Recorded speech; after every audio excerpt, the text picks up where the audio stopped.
Karuvannur bank തട്ടിപ്പ് അന്വേഷണം നീണ്ടുപോകുന്നതിൽ പോലീസിന് ഹൈക്കോടതിയുടെ രൂക്ഷ വിമർശനം. ആളുകളെ കൊള്ളയടിച്ച കേസിൽ കുറ്റപത്രം പോലുമായില്ലേ എന്ന് കോടതി.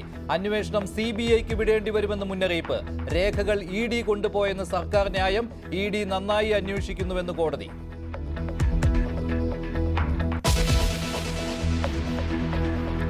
വയനാട് ദുരന്തത്തിൽപ്പെട്ടവരുടെ വായ്പ എഴുതിത്തള്ളണമെന്ന് ആവർത്തിച്ച് ഹൈക്കോടതി. ജീവനോപാധി ഇല്ലാതായത് കണ്ടില്ലെന്ന് നടിക്കാനാവില്ലെന്ന് കോടതി. ഉത്തരവിട്ടാൽ പരിഗണിക്കാമെന്ന് കേന്ദ്രം.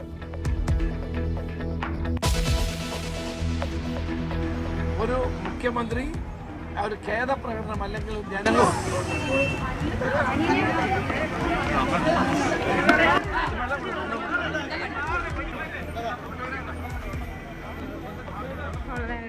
സെക്രട്ടേറിയറ്റിന് മുന്നിലെ വനിതാ CPO ഉദ്യോഗാർത്ഥികളുടെ പ്രതിഷേധത്തിനിടെ ഒരാൾ കുഴഞ്ഞു വീണു. അനിശ്ചിതകാല സമരം 9ാം ദിവസം.